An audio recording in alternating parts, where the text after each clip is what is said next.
Welcome into another edition of the Hang Time Podcast. Sekou Smith here in Atlanta. My main man, John Schumann, is in New Jersey. John Hartzell's behind the glass as always, making it happen. And we're here for another wild and crazy week around the NBA. But trade season, Shu, is the big storyline right now. We didn't even wait until Thursday's 3 p.m. Eastern trade deadline to get it cranked up. The first major deal went down on Thursday. Kristaps Porzingis, the unicorn, Tim Hardaway Jr., Courtney Lee, all going to the Dallas Mavericks in exchange for Dennis Smith Jr., DeAndre Jordan, Wesley Matthews, and 2 future first-round picks. Are the New York Knicks out of their minds, or do they know something that we don't know in regards to free agency and all this cap space they've cleared up and freed up to pursue the big name?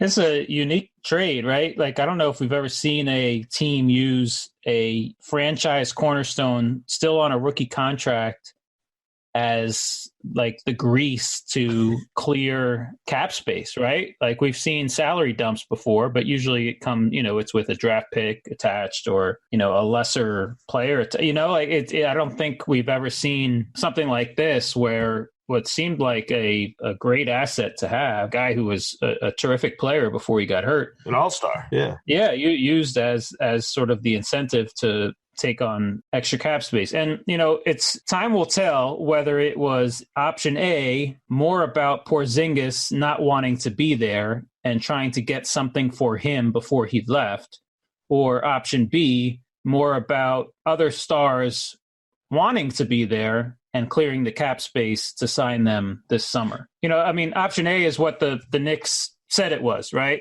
Obviously they're not going to hint at option B, which would infer some sort of tampering. Sure. And I you could sort of see it. Like, there was the threat of Porzingis signing the 1-year qualifying offer this summer and then becoming an unrestricted free agent in the summer of 2020. And we have to acknowledge that if he were to sign a 1-year qualifying offer with the Knicks, that comes with a no trade clause, right? And it ties up cap space. Right. Yeah, right. And so they can't just sort of, they can't just say, all right, well, at least have him for another year and we can trade him after that. Because if he does the 1-year qualifying offer, then he has no trade clause and he can decide where he wants to go if they were to trade him. So there is a little bit of logic in the thought that they had to get what they could for him before, let's say, he signed that 1-year qualifying offer. And all the leverage would have been his, obviously, after that. That would have been, the Knicks would have been in a compromised position where he's concerned. Because if he's unhappy there and he's got that leverage to get out of town, you're the Knicks, for lack of a better phrase. Yeah. I mean, you get nothing basically for the best young player you've had in forever in your franchise. So, right. And so if the 1-year qualifying offer was a legit threat, meaning that he would actually do that, and we don't know that he actually would have if given the opportunity, then this was, they had until this Thursday to where they could really control what they did with him. I don't know if that was legit, if he would really go down that road, coming off an ACL surgery and waiting a year before he actually signed his bigger contract, long-term contract. And so then you get to option B, which is it's more about the cap space, dumping the salaries of Hardaway and was it Courtney Lee? Yeah, and you got expiring, you got 2 really good expiring deals in return. Yeah, plus they're also dumping the cap hold of Porzingis, right? So that's another thing that creates the cap space that allows them now to have the cap space for 2 possible max free agents in the summer. Right. So it gets interesting, obviously, for the Knicks going forward. Porzingis not being available potentially at all this season, which is what the Mavericks have come out and talked about, certainly to me puts the Knicks in a more advantageous position immediately in terms of just what their fortunes might be on the court. But I don't know if that really matters considering where they are. You're not going to have, I don't know if you're going to have some revival over the last 30 games or whatever it is, now that you got Dennis Smith Jr. and DeAndre Jordan and Wesley Matthews on your roster. Yeah, I don't know if Jordan and Matthews are going to last much. Exactly. Even if they're not traded, if they'll be on the roster a week from now, where they could, be bought out and final few months with a more relevant basketball team. Mm-hmm. Do you feel comfortable in whatever the next plan is in terms of They must know something we don't know about free agency. And I don't know. no? I mean, I'm sure stuff goes on behind the scenes. Mhm. I'm sure there are conversations being had that shouldn't be being had, but who knows? Yeah. I mean, and even if there were those conversations right now, we're still 3 months or 5 months away from July 1st when decisions really need to be made. Sure. And anything can happen in those 5 months. And especially when you're maybe talking about players that are on teams that could win a championship this year. So Way too much still in the air, yeah. they've done this before. We can go back to 2010 when they cleared a ton of cap space thinking they could get a couple of big free agents, and they got Amari Stoudemire. Right. Who played well for them for about 2/3 of a season. And so, time will tell. It's all we can do is wait and see. And then, we could always talk about it from the Mavs perspective as well. Well, yeah, and I'm fine with what the Mavs are doing. It's clear they're plotting a long-term healthy future, hopefully with Luka Doncic and Porzingis as two of their anchors. So, I mean, I get that. That makes complete sense to me. Now, whether or not Porzingis wants to pursue a long-term future in Dallas remains to be seen. We don't know that for sure. Yeah, I mean, I think that's the obstacle right now is just getting him under a contract that makes sense for both parties. Mm-hmm. And, there's risk, obviously, with his health, with the contracts they took on, which keeps them, so they could have, they'll have Porzingis and Doncic together next season, but it will be a season after that before they really have the flexibility to complement them the right way. Exactly. And then obviously the loss of draft picks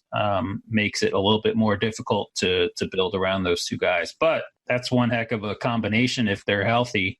And I do like the way they complement each other, especially because Porzingis' one weakness is his passing ability. I mean, he ranked last in the league in assist rate last year. And that's a problem if he's the focal point of your offense, right? If he's your best player and you're trying to run the offense through him, the fact that he doesn't pass the ball very much is an issue.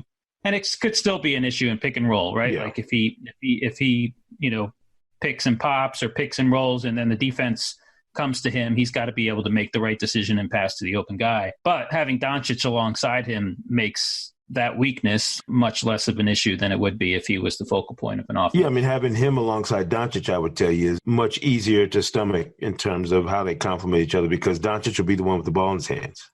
He'll be the one creating and facilitating for the Mavericks as opposed to Porzingis having to do it or feeling like he has to do it, which I never understood if he was comfortable with that burden in New York or not. It doesn't matter anymore now that he's no longer there, but I always felt like that was something he didn't particularly feel comfortable with in New York, was his role as having to not only create and make plays for himself, but to be the conduit for everybody else, which is not always easy to do if that's not your natural inclination, to be a playmaker and to not only get your shots and score and do the things you need to do, but also be able to provide that opportunity for the guys that you're playing with. So just interesting, very interesting. Glad we got trade deadline week kicked off a few days early. Should make for some interesting things going on up until Thursday's 3 p.m. Eastern trade deadline. Power rankings this week, week 17. Bucks, Warriors, Nuggets, Celtics, and Thunder in your top five. Nuggets, big week, 4-0, 6-game win streak. They're now tied with the Warriors for the number one seed in the West. Mike Malone will be in charge of Team LeBron during All-Star Weekend, something that Steve Kerr and his staff rejoiced about, not having to spend All-Star Weekend in Charlotte working. It's different. It's different when you've been there before. Yeah, when you've done it. Have the Nuggets really morphed into this team that they appear to be? Like, are they legitimately now a team you look at in the Western Conference and say, if things were to break right for them, they could potentially be a championship caliber team? I mean, I think in the Western Conference, I think we're just looking for the team that's going to be in the Western Conference Finals against the Warriors.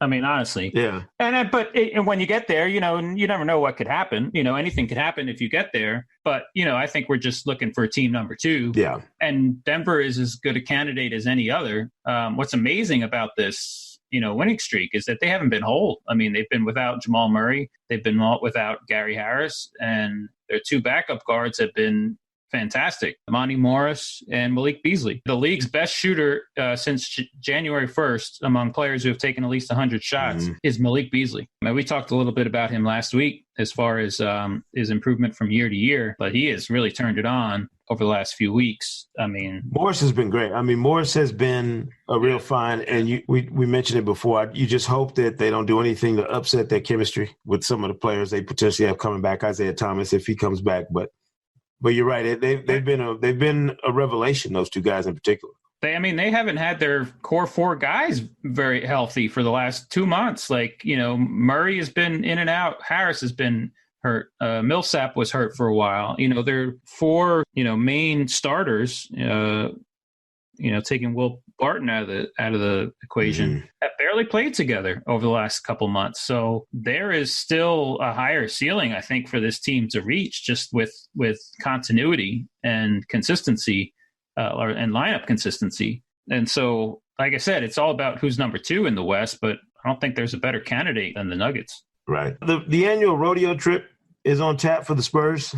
They take a 5-game win streak on the road, starting tonight at Sacramento. Then they're at the Warriors on Wednesday, at Portland on Thursday, and at Utah on Saturday. Good grief. I mean, that is a monster road trip if there ever was one. Yeah. Just surviving that. Yeah, I mean, that they've been playing well. I mean, they come in with a 5-game winning streak. DeRozan has been banged up. He's missed a couple of games. And, we talked about Beasley being the best shooter since January 1st.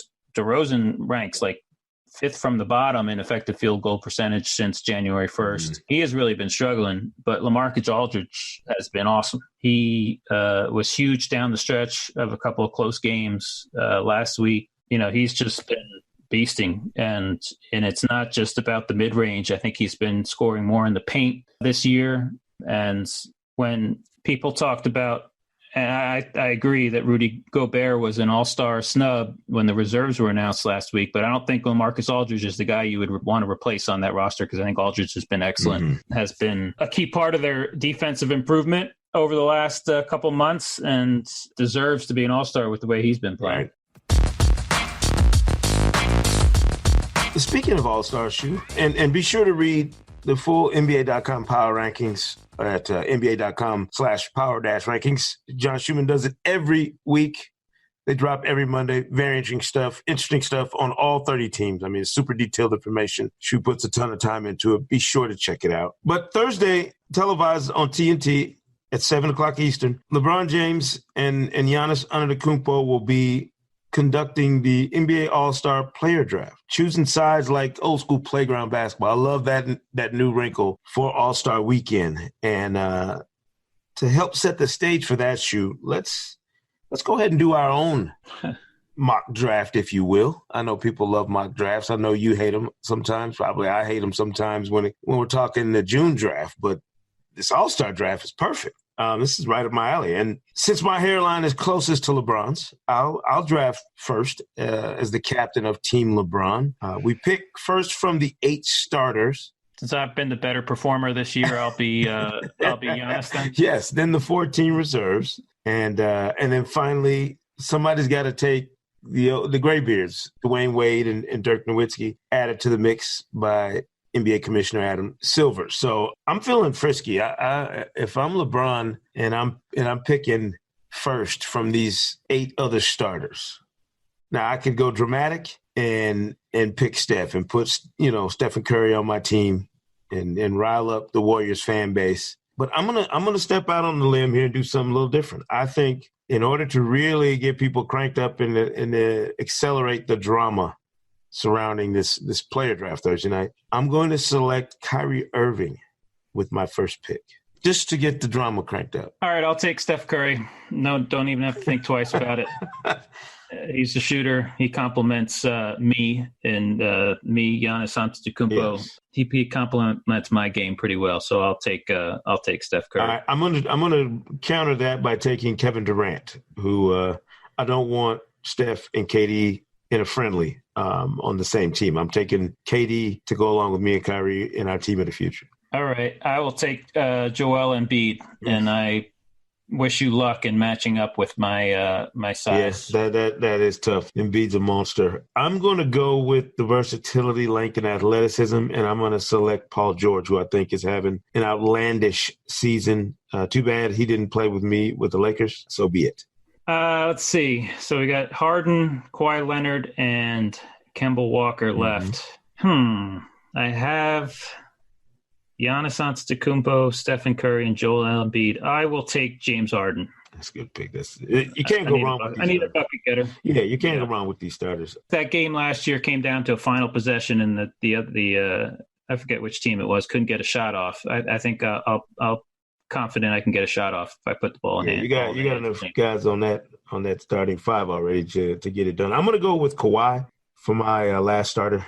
I just want to see what my dream team would have looked like if I'm LeBron, if I would have had all the guys in Laker uniforms that I wanted. All right, so I get Kemba Walker. Not by default. There's been nothing wrong with being the last starter pick. Nothing wrong with that. Sounds good to me. All right, so our starting groups, me, LeBron James, thank you. I got KD, Paul George, Kyrie Irving, and Kawhi Leonard.